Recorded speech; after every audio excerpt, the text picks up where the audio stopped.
출애굽기는 애굽에서 430년 동안 이제 노예로 있던 이스라엘 백성들이 모세라고 하는 지도자를 통해서 애굽을 탈출해서 시내산까지 오는 그러한 여정들이 출애굽기의 말씀이 되겠고요. 그 다음에 이제 레위기는 시내산에서 하나님 10계명을 받고 여러 가지 그 계명을 받는 하나님의 계명을 받는 율법을 받는 그러한 내용들이 레위기의 말씀이 되겠습니다. 성막도 받았죠. 그 다음에 민수기는 이제 시내산을 출발해서 가데스 바네아에 갔다가 거기서 이제 가나안 땅을 정탐하고 계속해서 38년 동안을 광야에서 뺑뺑뺑뺑 방황하는 그러한 시간들이 이제 민수기의 말씀이고요. 그 다음에 신명기는 이제 이 모압 평지, 가나안 동편 모압 평지에서 모세가 하는 마지막 설교, 그게 바로 이제 신명기가 되겠습니다. 그래서 모세 오경이 이렇게 끝났고 저희가 지난 시간에 이제 여호수아서를 공부했는데요. 여호수아서는 이제 모세의 뒤를 이어서 이스라엘의 지도자가 된 여호수아가 이스라엘 백성들을 이끌고 여리고성, 이 요단강을 건너서 여리고성에 들어가서 점령하고 아이섬 점령하면서 중부와 남부, 북부로 해서 각각의 땅을 점령해서 정복하고 분배하는 그러한 내용들이 이제 여호수아의 내용들이었습니다. 사사기는 이제 가나안 땅을 이미 다 점령을 했고 이제 가나안 땅을 분배하는 이제 그러한 일들도 했고 또 부분적으로는 사사기에 보면은 땅을 점령해 가는 내용들이 또 나와요. 그래서 여기 보면은 이제 그 법정에서 쓰는 뭡니까? 판결, 망치, 이거 하고, 여기 용수철처럼 이렇게 꼬여 있는 게 7가닥으로 되어 있어요. 7번의 그 죄가 악순환이 됩니다. 계속 똑같은 죄를 계속 되풀이해요. 그래서 그것에 대한 표시를 이렇게 용수철 표시로 한 거예요. 그래서 계속 동일한 죄를 되풀이하는 그런 일종의 죄악의 패턴을 7번이나 되풀이하고 있고, 그럴 때마다 하나님이 이제 심판의 방망이를 드셨던 그런 부분들이 사사기의 말씀이 되겠습니다. 이것은 이제 여호수아서에서 딱 12지파로 땅을 분배를 할 때 분배되어진 지파별로의 땅들입니다. 그래서 이 요단강 동편에 미리 점령했던 므낫세 반지파와 갓지파, 루벤 지파가 이쪽 동편, 요단강 동편 쪽에 이 땅을 이미 분배를 받았고, 그 다음에 이쪽 서편에 있는 그러한 땅은 이제 나중에 다시 점령을 해서 땅을 이렇게 분배를 이제 하게 됩니다. 그래서 각각의 지파별로 땅을 분배를 하게 되고, 시므온 지파가 유다 지파 안에 들어가 있는 것을 볼 수 있겠습니다. 그럼 땅들 크기도 다 다양한데 제비 뽑기를 통해서 땅 분배가 된 겁니다. 그다음에 이게 이제 사사기의 중요한 패턴이에요. 그래서 아까 7번 반복된다는 게 이걸 말하는 거예요. 그래서 죄를 짓고 죄를 지면은 압제를 당하게 해요. 주변에 있는 다른 주변의 국가들을 통해서 이스라엘을 공격해서 이스라엘을 압제하게 합니다. 고통을 줍니다. 그러면은 이스라엘 백성들이 그제서야 정신을 차리고 하나님 앞에 간구를 해요. 하나님을 찾아요. 그러면 하나님이 사사를 세워서 이스라엘을 구원하셔서 사사가 살아있는 동안에는 이스라엘이 태평했더라. 그렇게 나오죠. 그런데 시간이 지나면 망각합니다. 그래서 어떻게 돼요? 또 죄를 짓는 거죠. 이게 계속 반복이 돼요. 망각이라는 게 무서운 거죠. 하나님이 구원하셔서 은혜를 경험했지만 또 잊어버려요. 그래서 또 죄를 짓습니다. 우리가 망각이라고 하는 것이 참 우리에게 무서운 것인데요. 그래서 우리가 자꾸만 일깨우고 기억하고 하나님의 은혜를 다시 생각할 수 있도록 우리가 신앙생활이 필요한 거죠. 예를 들어 망각하지 않는다면 우리가 계속 이 구원의 은혜 가운데 간구하고 구원의 은혜 가운데 늘 살 텐데 잊어버리니까 결국 죄를 지으니까 죄 때문에 또 고생을 하게 되는 거고요. 그러면 하나님을 또 찾게 되고 또 하나님은 또 놀랍게도 또 찾으면 또 용서해 주세요. 구원해 주시고 은혜를 주시고 그러나 또 잊어버리는 거죠. 이렇게 해서 사사기에는 굉장히 이러한 이 안타까운 일들이 계속 반복이 되어지는 그러한 부분들 되겠고, 이것은 누굽니까? 삼손의 최후의 모습을 그림으로 표현한 겁니다. 그래서 이렇게 이제 우리가 공부할 내용들 한번 훑어보고, 이제 오늘은 사사기를 이제 공부를 해보겠습니다.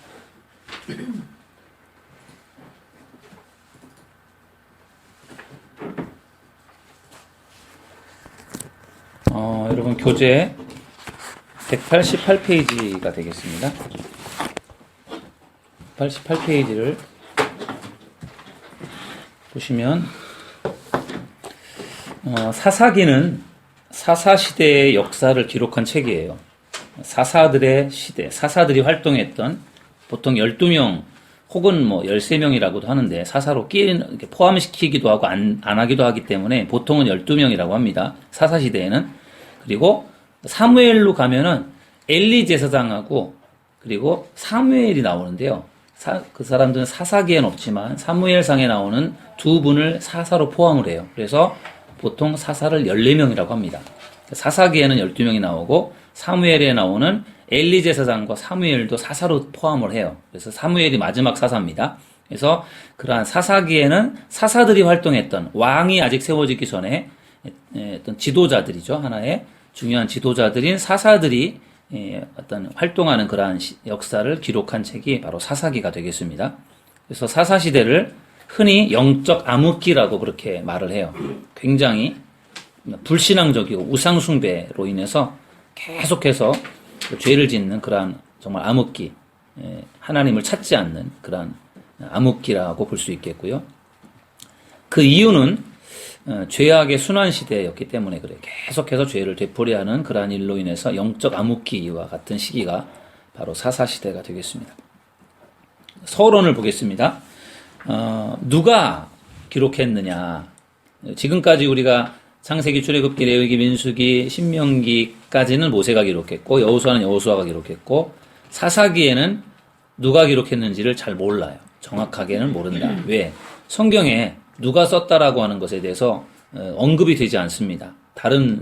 지금까지는 누가 썼다, 모세가 썼다, 이렇게 여호수아가 썼다 이렇게 말씀이 나오는데요. 사사기에 대한 부분은 언급이 되어 있잖아요. 그런데 유대인들의 전승을 보면은 사무엘이 썼다라고 그렇게 봅니다.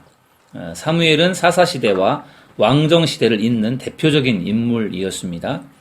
바벨론에 있는 탈무드에 의해도 사무엘상하는 물론이거니와 사사기까지도 사무엘이 기록했다라고 봅니다.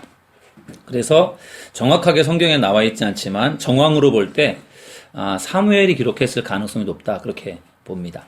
언제 기록이 되었는가?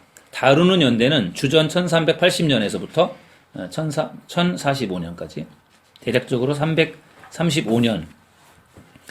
사사기는 여호수아가 죽은 뒤로부터 사무엘이 등장할 때까지 펼쳐지는 이스라엘의 역사를 다루고 있습니다. 여호수아가 죽은 이후부터 이제 혼란이 옵니다.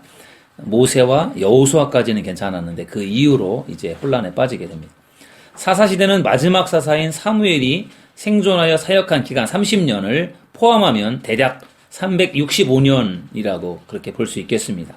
보통 책들은 350년이라고 해요. 그냥 대략적으로 여러분들도 350년 정도. 이스라엘이 애굽에서 노예 생활을 한 것이 430년이라고 한다면 그 다음에 광야 40년을 걸쳐서 가나안 땅에 들어와서 거기에서 사사시대를 진행을 할 때 대략적으로 350년 정도의 사사시대가 펼쳐진다. 그렇게 보시면 되겠고요.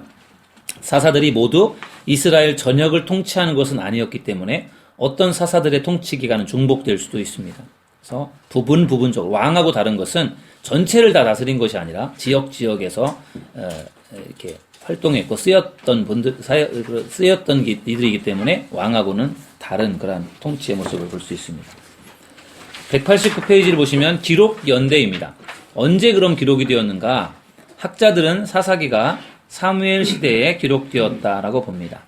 그 이유는 삼손이 주전 1104년부터 1084년까지 사사로 활동을 합니다. 삼손이요. 그렇기 때문에 적어도 삼손 이후의 사람이 사사기를 기록해야만 하는 거죠. 그리고 그때 이스라엘에 왕이 없었다라는 그런 표현들이 반복되는 것을 보면 사사기가 기록될 당시에는 왕이 있었다라고 그렇게 볼 수도 있다라는 거죠. 그래서 아마도 사무엘이 기록했을 것이다. 사무엘 시대에 기록되었을 것이다. 이제 그렇게 봅니다. 어디에서 기록이 되었는가 하면 가나안 땅에서 기록되었고요. 12사사들의 분포 지도입니다. 여기 보면은 지도상에 보면은 이제 지금 12명의 사사들이 지금 활동했던 그 지역이 나와 있는데 굉장히 골고루 나와 있어요. 온니엘, 여기 보시면 1번 온니엘, 2번 에훗, 3번 삼갈, 4번 드보라, 5번 어디 있습니까? 5번 기드온, 6번 돌라, 7번 야일, 8번 입다, 9번 입산, 10번 압돈, 11번 압돈, 12번 삼손, 이렇게 각각 지역, 활동했던 지역들을 지금 쭉 표현했는데 굉장히 다양하게 폭넓게 이렇게 되어 있는 걸 볼 수 있습니다. 그래서 12명의 사사가 이제 활동을 사사시대에 했고요. 그 다음에 무엇을, 사사기에서는 무엇을 말하는가 주제입니다. 악순환이에요. 악순환. 계속해서 죄를 되풀이하는 악순환이 계속 반복이 됩니다. 여호수아가 죽기 전에 이스라엘 백성들은 여호와를 섬기겠다는 언약을 갱신했습니다. 그러나 여호수아가 죽자마자 이스라엘은 곧바로 350년간의 암흑 시대로 들어가게 됩니다. 그래서 350년의 이 사사 시대를 말하는 것이고요. 그 다음에 190페이지를 보시면 사사기는 실패의 책이라는 제목을 붙이는 것이 적절할지 모르겠다라는 이야기고요.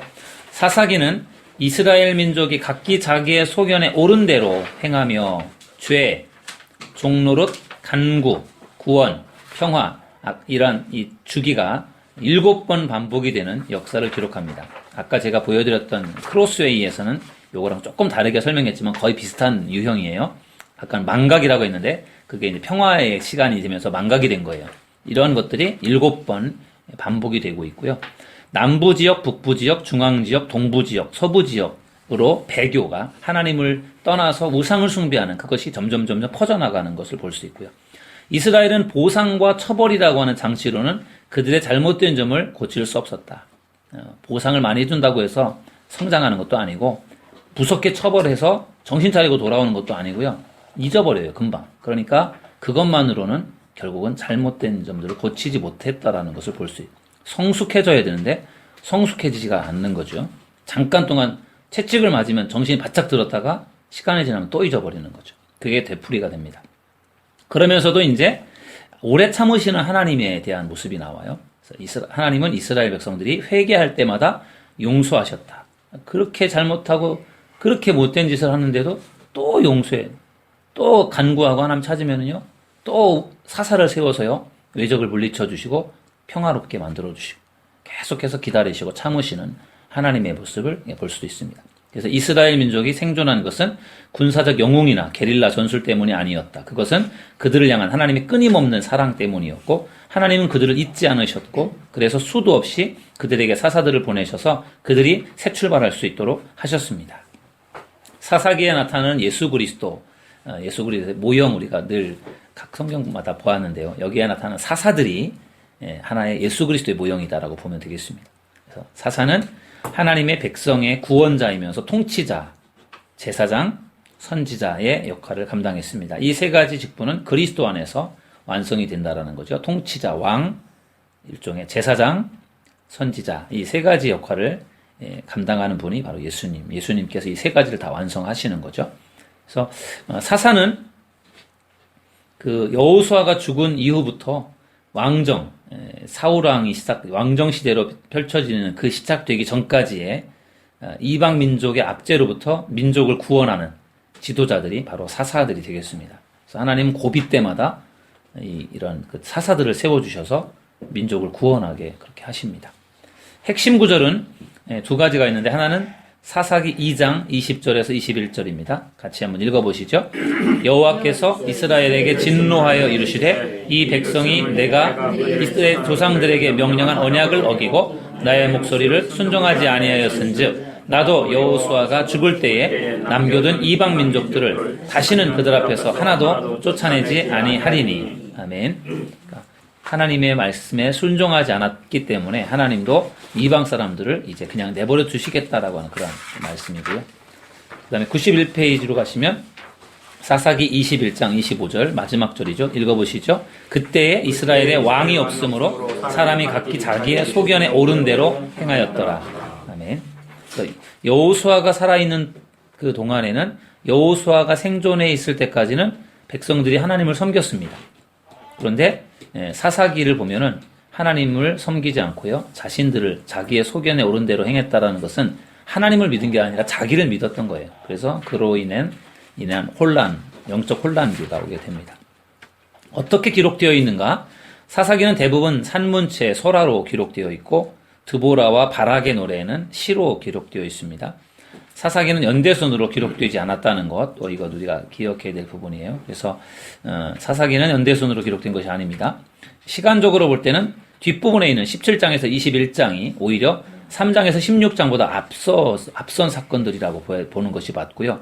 그러나 그 당시에 도덕적 상황들을 적나라하게 강조하기 위해서 뒷부분에 배치를 했다라는 겁니다. 배교의 광범위함을 드러내기 위해서 지리적 흐름을 따라서 소개를 합니다. 남부에서 북부로, 중앙으로, 동부로, 서부로 이렇게 배교, 하나님을 떠나고 우상을 숭배하는 것들이 이렇게 퍼져나가는 것들을 보여주고 있습니다. 그러면 왜 사사기를 기록했느냐? 사사기를 기록한 이유, 사사기는 의로운 왕이 필요하다는 사실을 말해줍니다. 이스라엘 백성들은 가나안 땅에서 하나님의 소유된 백성으로, 제사장 나라로, 거룩한 백성으로 살아가야만 했습니다.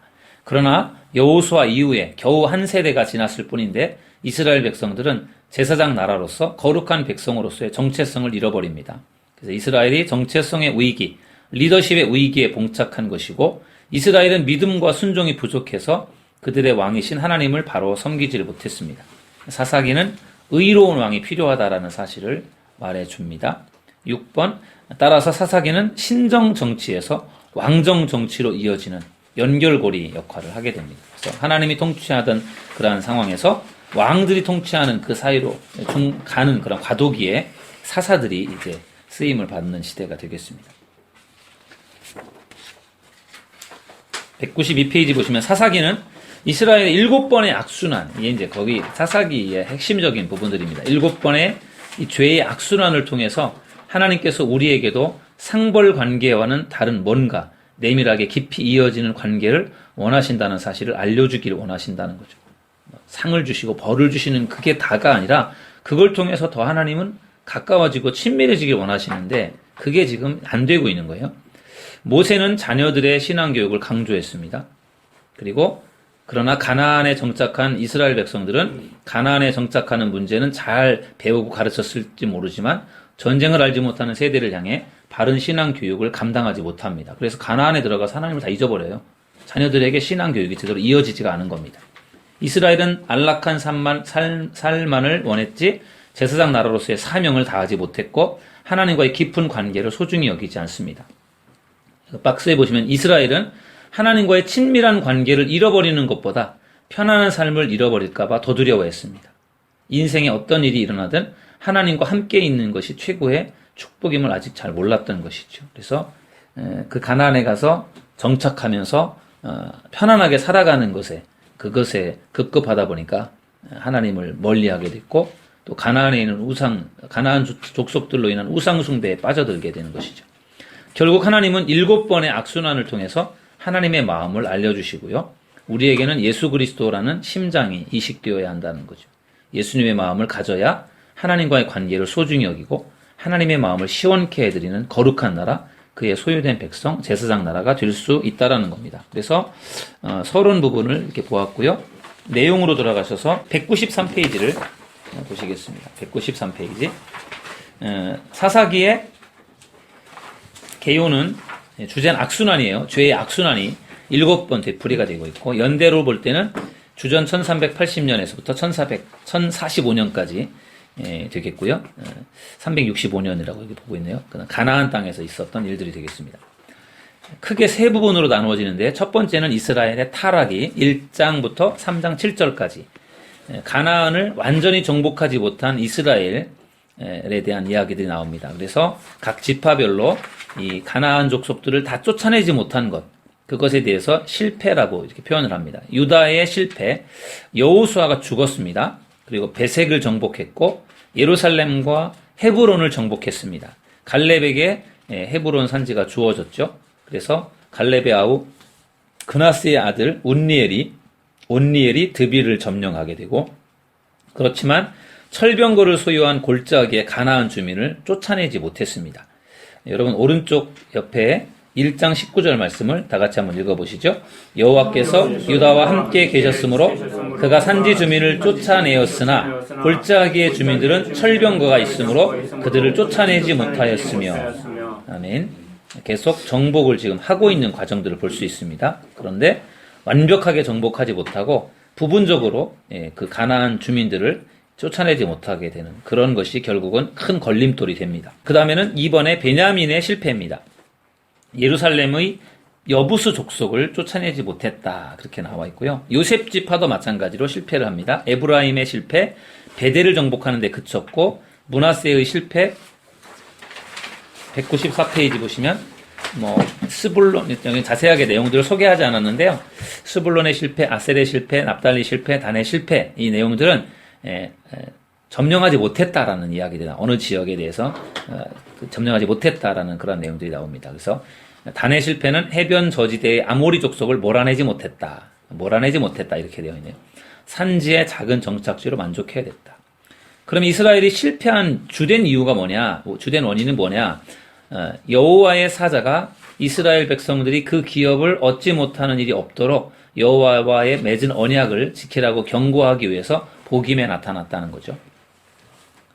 여러분 그 옆에 2장 1절에서 3절 우리 함께 성경을 읽어보시겠습니다. 시작. 여호와의 사자가 길갈에서부터 복임으로 올라와 말하되 내가 너희를 애굽에서 올라오게 하여 내가 너희의 조상들에게 맹세한 땅으로 들어가게 하였으며 또 내가 이르기를 내가 너희와 함께한 언약을 영원히 어기지 아니하리니 너희는 이 땅의 주민과 언약을 맺지 말며 그들의 제단들을 헐락하였거늘 너희가 내 목소리를 듣지 아니하였으니 어찌하여 그리하였느냐. 그러므로 내가 또 말하기를 내가 그들을 너희 앞에서 쫓아내지 아니하리니 그들이 너희 옆구리에 가시가 될 것이며 그들의 신들이 너희에게 올무가 되리라 하였노라. 아멘. 이스라엘이 실패한 주된 이유를 우리가 볼 수 있는 부분입니다.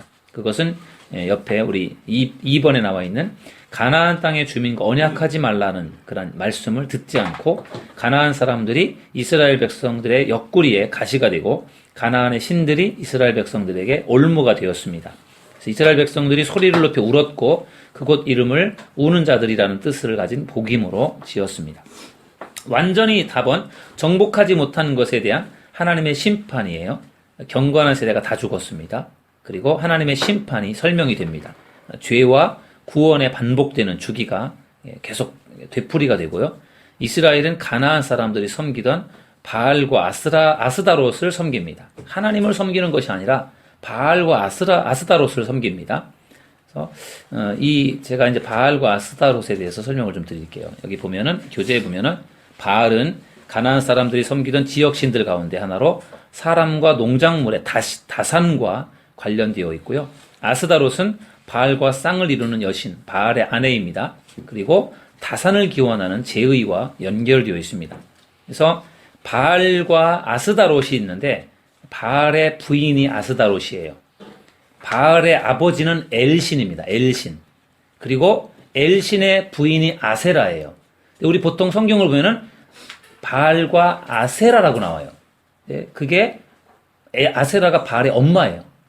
그러니까 여기 나오는 아스다롯은 바알신의 부인을 말하는 것이고 엘신이 바알의 아버지고 아세라가 엄마가 되겠습니다. 그래서 이 네 신을 이제 이 가나안에 있는 사람들이 철저하게 섬기는데 이 바알과 아세라 신을 섬기는 게 도대체 무슨 문제이고 뭐가 문제가 되는지를 한번 보고 가겠습니다.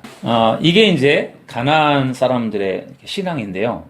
여기 보면은 이게 바알이고 아스타롯입니다. 바알과 아스타롯 신인데 이 바알과 아스타롯이 이제 바알은 남자 신이고 아스타롯은 여자 신이고 부부인데 이 가나안의 그 사람들의 이 바알과 아세라 신에 대한 이 생각은 바알과 아세라 신, 바알 신이 비를 주관한다고 생각했어요. 비를 이렇게 지금 구름이 떠 있잖아요. 비를 주관한다. 그래서 지금 이스라엘 그 가나안 땅에서는 농사를 지으려면 비가 와야 되는데 비가 안 오면 농사를 지을 수가 없잖아요. 그래서 비가 안 오면 무조건 바알 신에게 바알 신전에 가서 바알 신에게 제사를 드리는 방식으로 비를 내려달라고 그렇게 하는 거죠. 비를 내려줘야 농사가 되는데, 그러니까 여기 체크된 부분을 보면은 바알신이 농사를 주관한다고 생각했기 때문에 농사를 짓기 위해서는 바알이 비를 내려줘야 된다고 생각했고, 그러니까 바알신을 섬겼고, 이 계명, 하나님에 대한 계명들은 생각도 하지 않아요. 오로지 농사만 잘 되면 되니까. 그런데 농사를 잘 지으려면 비가 내려야 되는데 비를 내려주는 신은 바알신이다. 이게 그 가나안 사람들의 생각이에요. 그러니까 그것에 이스라엘 백성들이 거기 들어갔지만 쉽게 여기에 그대로 젖어드는 거죠. 그래서 이스라엘 사람들도 농사를 짓다 보니까 하나님을 찾은 게 아니라 바알을 찾게 되는 거예요. 그러면은 바알신을 섬기는데 바알신이 다산의 상징이고 비를 내려주는 신이다라고 생각했어요. 그런데 그 바알 신전에 가면 거기에 신전에서 봉사하는 여자들이 있어요. 성녀라고 합니다. 낮에는 신전에서 봉사하면서 제사를 돕는 역할을 하는데 밤이 되면은 창녀가 되는 거예요. 그래서 신전에 온 사람들하고 같이 잠을 자면서 창녀의 역할을 합니다. 그러면 왜 그렇게 하느냐? 바알 신은 비를 주관하는 신인데 언제 비가 내리느냐? 이거는 이 사람들의 바알 신을 숭배하는 가나안 사람들의 사고예요. 언제 비가 내리느냐? 바알과 아스다롯이 관계를 가질 때 비가 내린다고 보는 거예요. 근데 바알과 아스다롯 이 두 신 부부가 관계를 갖지 않으니까 비가 안 내리는데, 그러면 결국은 관계를 갖게 해야만 비가 내리는데 어떻게 하면 관계를 갖게 하느냐? 신전에 있는 그 여자들, 창녀들이 그 신전에 온 사람들하고 관계를 갖는, 그러니까 일종의 음행을 하는 거죠. 신전에서. 왜? 그렇게 하면은 바알과 아스다롯이 관계를 가질 거라고 생각하는 거예요.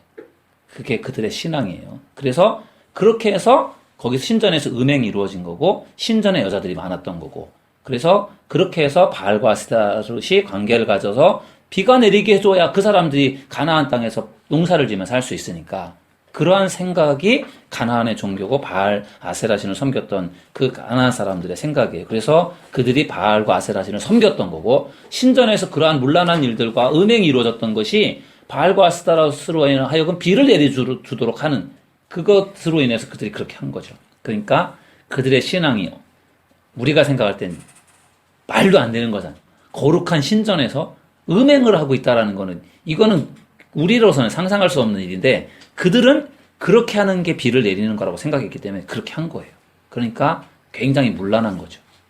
그리고 그 생각으로 결국은 이스라엘 백성들도 바알과 아세라를 섬기는, 그러니까 얼마나 타락하는 길로 갔겠어. 이렇게 됐으니까. 그러니까 결국은 이러한 그 가나안의 종교가 결국은 하나님을 멀리하게 만들었고 타락으로 만들어 버렸던 거예요. 그래, 이게 바로 바알신 아세라신을 섬겼던 사람들의 사고예요. 우리 그 갈멜산에서 엘리야가 그 바알과 아세라신을 섬겼던 그 제사장들하고 850명인가요? 그들하고 누가 진짜 신인지를 그거를 대결하잖아요. 그래서 바알과 아세라신을 섬기는 그 제사장들이 막 먼저 불을 내려달라고 바알에게 막 기도하잖아요. 아무리 해도 불이 안 내렸잖아요. 나중에 엘리야가 기도하니까 불이 내렸잖아요. 불이 내린 사건도 중요하지만 그 다음에 비가 내린 사건은 굉장히 중요한 거예요. 비가 3년 6개월 동안 안 내렸어요. 그런데 그때 바알신을 섬기고 아세라신을 섬겼던 제사장들이 아무리 바알에게 비를 내려달라고 기도해도 비가 안 내렸어요. 하나님 비를 내려주지 않았죠.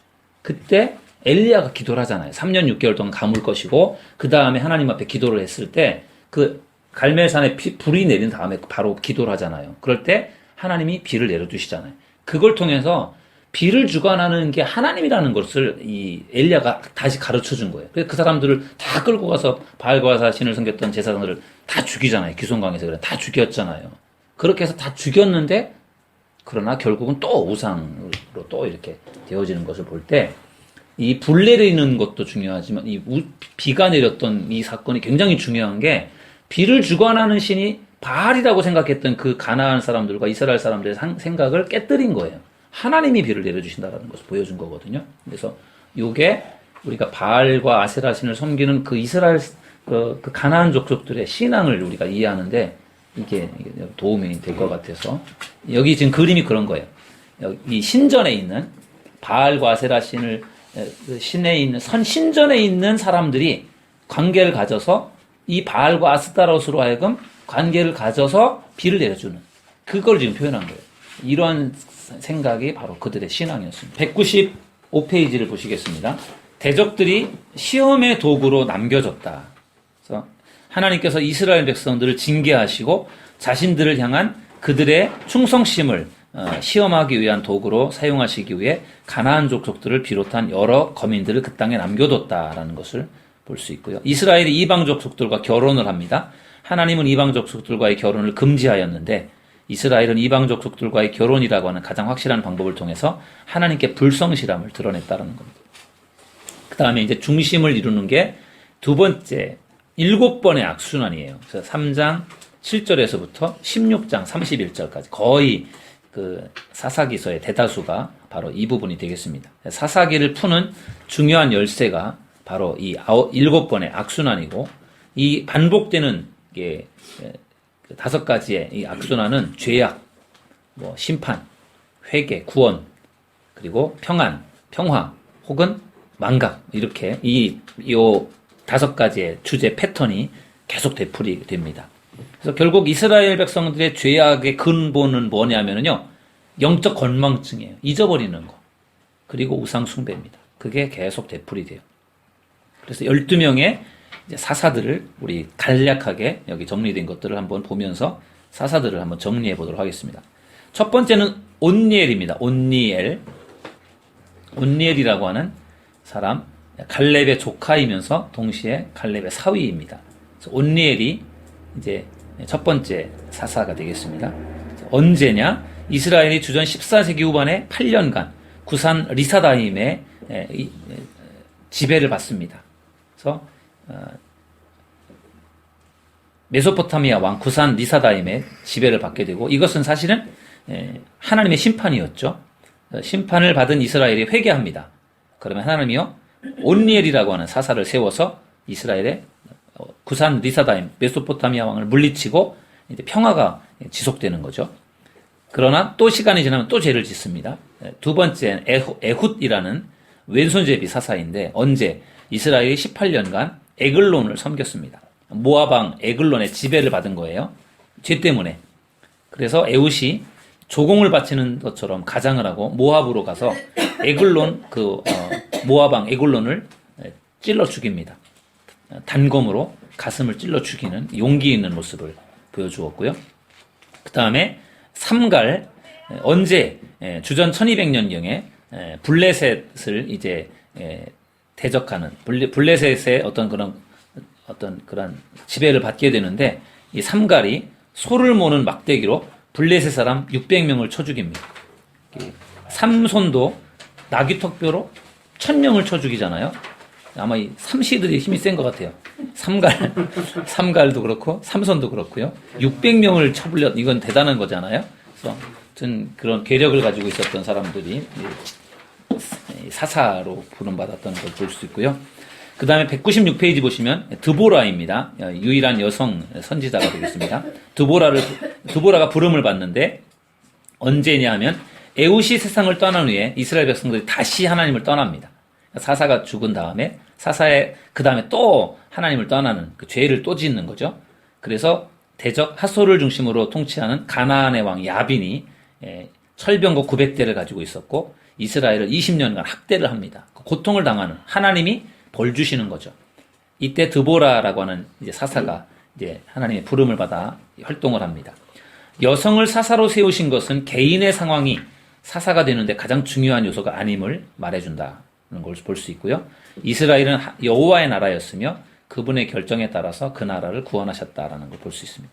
가나안인들을 공격해서 이기는데 가나안의 군대 장관 시스라라고 하는 이 시스라는 겐 여인 야엘의 장막에서 죽습니다.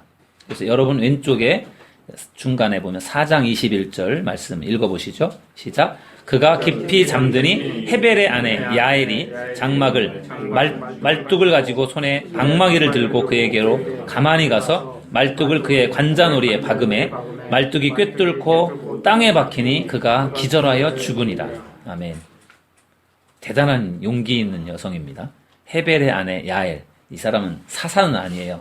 사사는 아닌데 가나안의 군대 장관을 아주 말뚝으로 죽이는 그러한 용기 있는 모습을 볼 수 있습니다. 드보라와 바락의 노래가 5장에 나옵니다. 이 바락이라고 하는 사람은 드보라의 군대 지휘관이에요.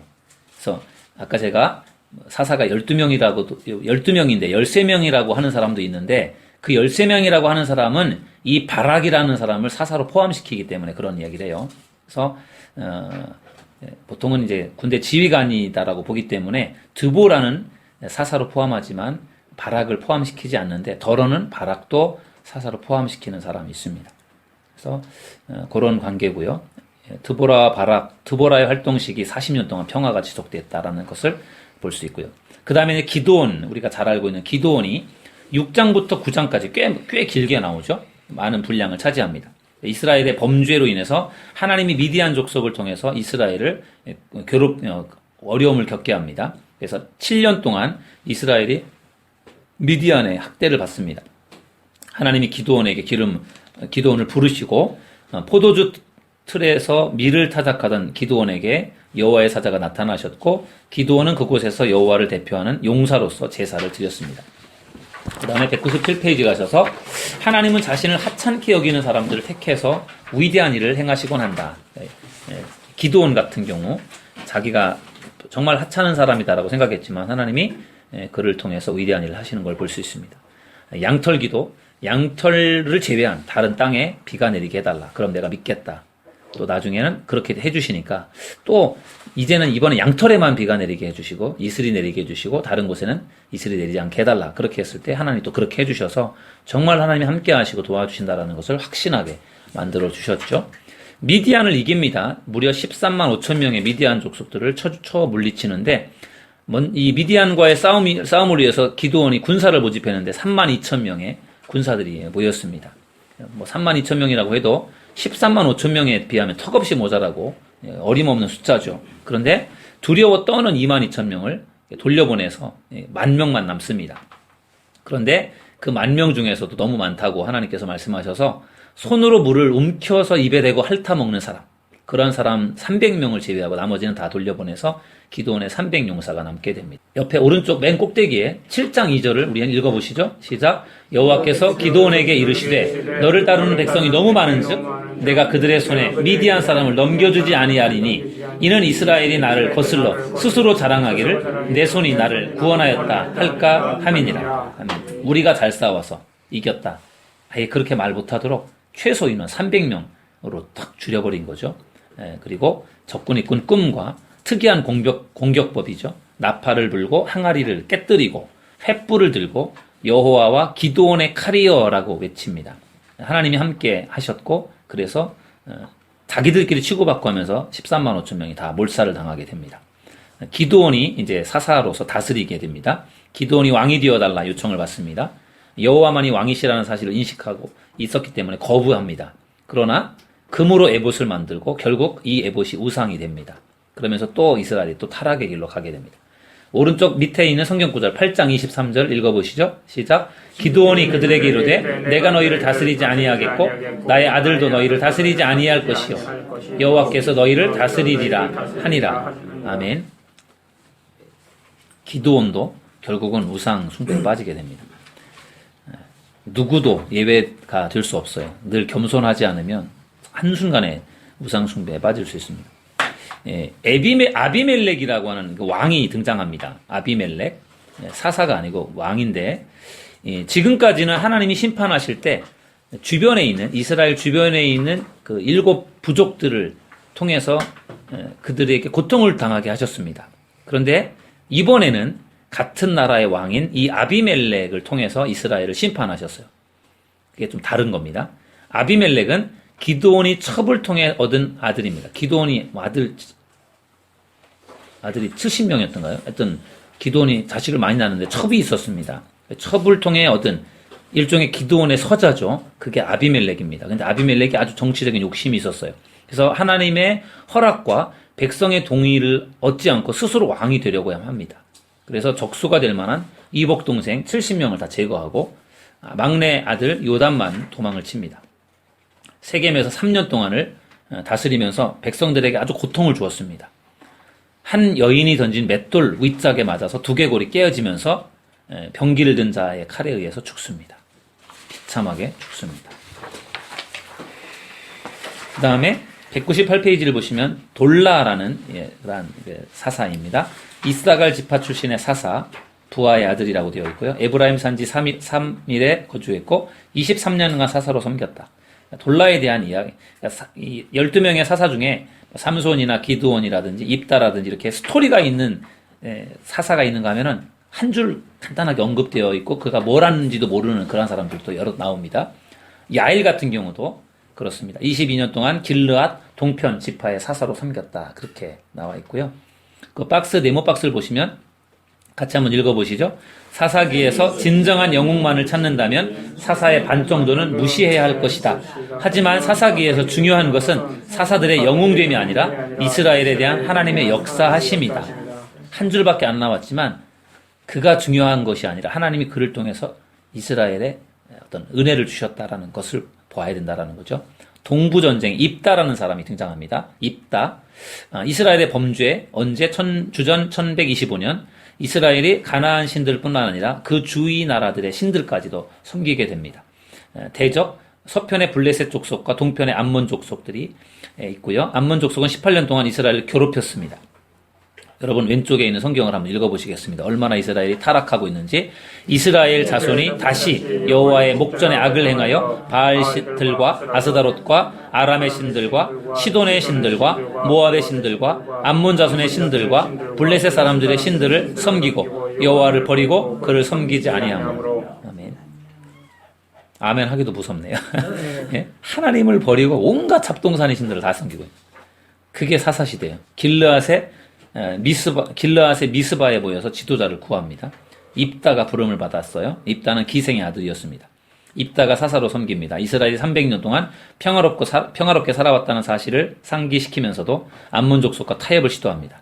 입다의 서원, 전쟁에서 승리하고 돌아올 때 가장 먼저 맞이하는 사람을 여호와께 드리기로 서원을 했습니다.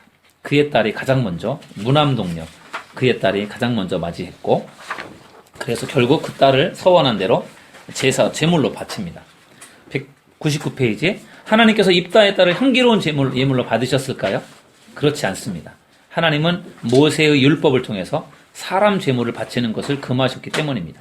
사람 제물을 바치는 것은 이것은 이방인들의 우상 숭배하는 이방 사람들의 그러한 방식이지 하나님은 절대로 사람을 바치라고 하지 않습니다. 여러분 왼쪽에 있는 성경 구절 중에 우리 위에 쪽에 있는 레위기 20장 2절에서 3절을 읽어보시겠습니다. 너는 이스라엘 자손에게 또 이르라. 그가 이스라엘 자손이든지 이스라엘에 거류하는 거류민이든지 그의 자식을 몰렉에게 주면 반드시 죽이되 그 지방 사람이 돌로 칠 것이요 나도 그 사람에게 진노하여 그를 그의 백성 중에서 끊으리니 이는 그가 그의 자식을 몰렉에게 주어서 내 성소를 더럽히고 내 성호를 욕되게 하였음이라. 아멘. 몰렉이라는 신에게 자식을 바치는 그러한 이방 어떤 우상 숭배자들의 그런 일들을 본받지 말라는 것입니다. 입다의 사례는 지도자가 도덕적이며 영적인 정직성을 가져야 하며 지킬 수 없는 일을 하나님께 성급하게 서약해서는 안 된다라고 하는 교훈을 줍니다. 에브라임과의 내전이에요. 에브라임이 전쟁에 참여하지 못해서 전리품을 받지 못했습니다. 이 일로 불만을 드러내자 에브라임 사람들을 가혹하게 처벌했습니다. 같이 전쟁에 참여하지 못하고 자기들도 뭔가 몫을 요구하다가 결국은 처벌을 받습니다. 히브리어 단어 쉽볼렛을 발음하게 하여 십볼렛이라고 발음하는 에브라임 사람들을 쳐 죽여서요 42,000명이 죽습니다. 우리가 볼 때는 쉽볼렛이나 그게 그거 같은데 이게 뭐 다른 것 같아요. 그래서 이것으로 에브라임 사람들을 가려내서요 그들을 처벌합니다. 입다는 4년간 이 사사로 섬기게 됩니다.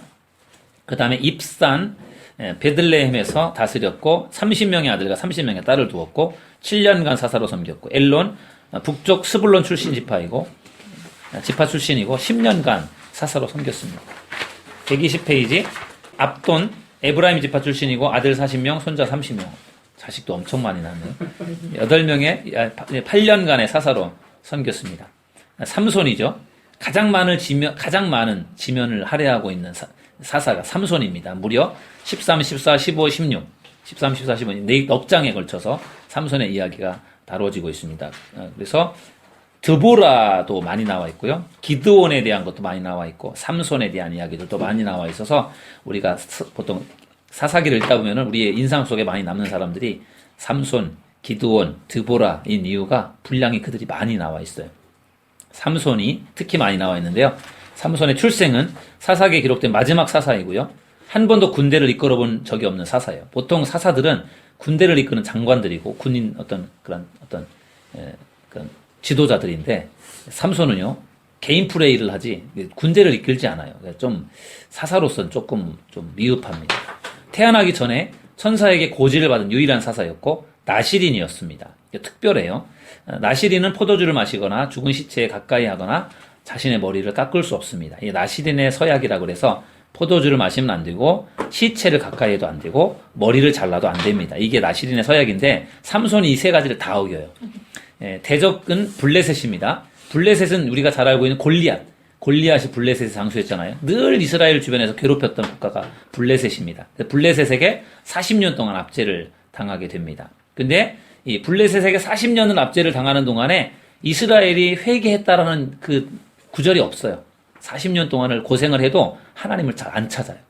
그러니까 이런 과정에서 삼손이 태어나고 하나님이 삼손을 부르셔서 쓰십니다. 여러분 왼쪽에 두 번째 줄에 보시면 성경 구절 13장 5절 있습니다. 13장 5절 읽어보시죠. 보라 내가 임신하여 아들을 낳으리니 그의 머리에 섭도를 내지 말라. 이 아이는 태에서 나옴으로부터 하나님께 바쳐진 나시린이 됨이라. 그가 블레셋 사람의 손에서 이스라엘을 구원하기 시작하리라 하시니. 아멘. 삼손의 죄악된 결혼입니다. 삼손은 당대에 제일 힘센 사람이었지만 유감스럽게도 자신의 육체적인 욕망을 다스릴 능력이 전혀 없었습니다. 딥나 출신의 블레셋 여인과 사랑에 빠져 결혼합니다. 이방 여인과 결혼하죠. 그리고 삼손의 부모는 하나님을 믿지 않는 이방 여인과의 결혼을 반대합니다. 그러나 자기가 밀어붙이고 합니다. 부모님의 반대를 무릅쓰고 죽은 시체를 만져서는 안 되는 나시린의 서약을 파기하고 가다가 죽은 시체를 만집니다. 삼손은 막강한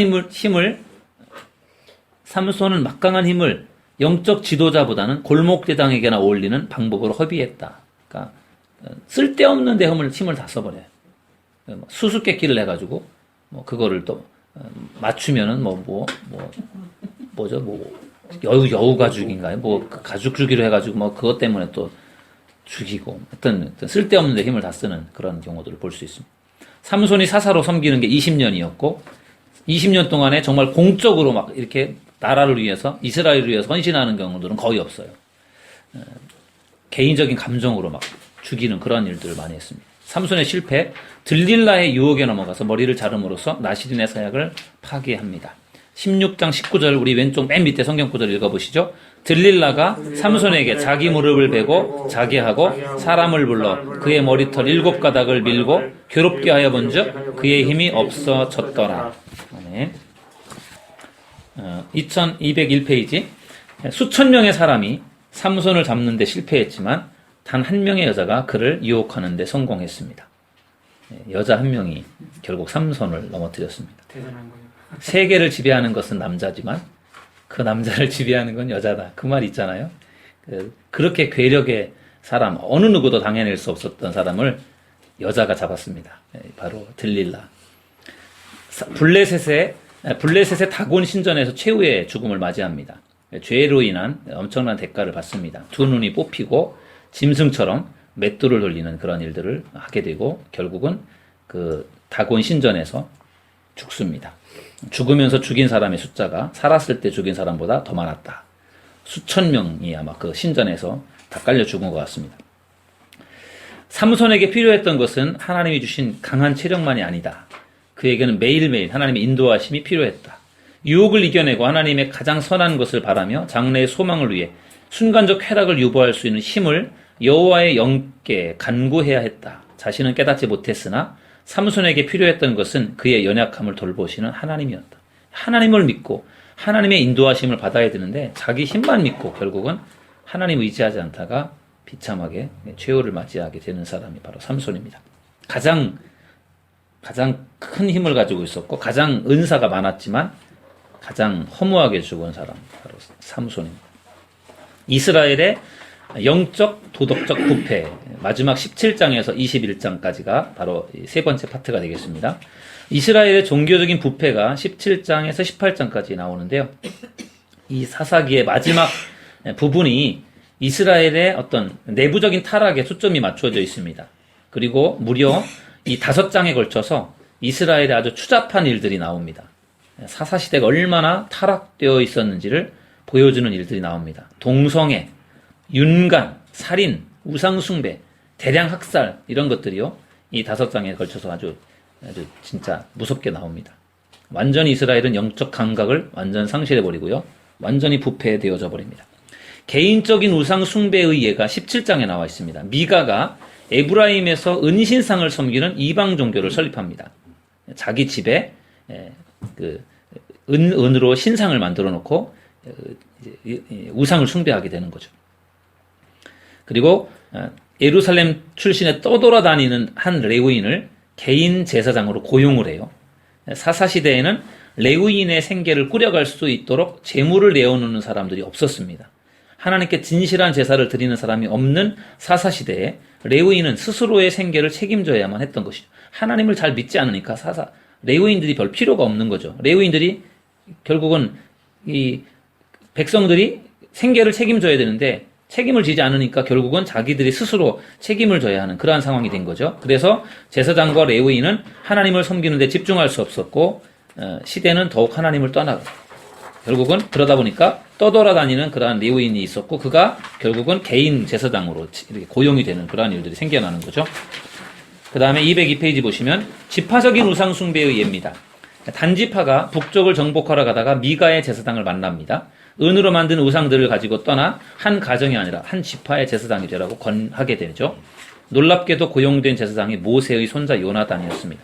그래서 미가의 집에 있었던 그러한 그 은신상과 제사장이 결국은 단지파 쪽으로 일종의 스카웃이 된다고 할까요? 그쪽으로 다 훔쳐가고 빼앗아 가서 결국은 한 집안에 있었던 제사장에서 지파의 제사장이 되는 거죠. 그 후에 수세기 동안 단지파는 여로보암 왕이 금송아지를 만들고 숭배하게 하는 두 장소 가운데 한 곳으로 선택되어 여호와를 섬기는 정도에서 벗어난 삶을 살아가게 됩니다. 그래서 이 단이라고 하는 곳에 제단을 만들어 놓고 거기에서 단지파가 거기서 이제 우상을 숭배하는 일들을 하게 됩니다. 이스라엘의 도덕적인 부패가 있습니다. 개인적인 부도덕의 예를 보면 한 레위인이 행음하고 남편을 떠난 베들레헴 출신의 첩을 찾으러 갑니다. 레위인 성직자가 음행을 하고 첩을 두었는데 그 첩이 음행을 하고 자기 집으로 처가로 돌아갔는데 그 첩을 찾으러 갑니다. 그 다음에 지파적인 부도덕의 예를 보면 왜곡된 성관계를 볼 수 있어요. 이방 성읍을 지나서 베냐민 지파 기브아에서 하룻밤을 이제 자기 첩을 다시 되찾아서 돌아오는 중에 베냐민 지파 기브아라고 하는 지역에서 하룻밤을 보내게 되는데 그 성의 불량배들이 그 레위인을 욕보이려고 했습니다. 동성애가 나오는 거예요. 여기서 보면은 이 불량배들이 여자를 탐한 것이 아니라 이 레위인 남자를 탐한 거예요. 동성애가 나오죠. 그래서 그때 레위 사람을 재워주었던 그 노인이 자기의 딸들이나 레위인의 첩을 줄 수는 있어도 이 사람은 안 된다라고 하면서 결국은 그 레위인의 첩을 내어주잖아요. 그래서 밤새도록 그들이 그 불량배들이 레위인의 첩을 윤관하고 결국은 그래서 죽습니다. 레위인은 그녀의 시체를 토막을 내어서 온 이스라엘에 보내며 너무나도 그 베냐민 지파 사람들의 소행이 너무나도 괘씸하고 억울해서 그거를 이제 이스라엘 사람들에게 다 지파별로 보내서 이제 그들을 이제 분깃케 만드는 거죠. 그래서 이스라엘이 베냐민 지파를 심판을 합니다. 이스라엘은 이 일을 의논하기 위해서 미스바에 모였고 범행을 저지른 사람들을 색출해달라고 요청했는데 베냐민 지파 지도자들이 협조하지 않습니다. 그 사람을 색출해냈으면 그 사람들만 벌을 했어도 될 텐데 그거를 거절하면서 결국은 베냐민 지파가 다 죽습니다. 그래서 멸절 위기에 놓이게 되면서 26,100명인가 죽고 600명만 남고 다 죽습니다. 목숨을 부지한 베냐민 지파 남자 600명과 야베스 길르앗의 처녀들, 실로에서 보쌈에 온 처녀들을 결혼시켜서 거의 종족이 다 멸할 수밖에 없는 위기에 처했던 베냐민 지파가 겨우 가까스로 이제 살아나게 됩니다.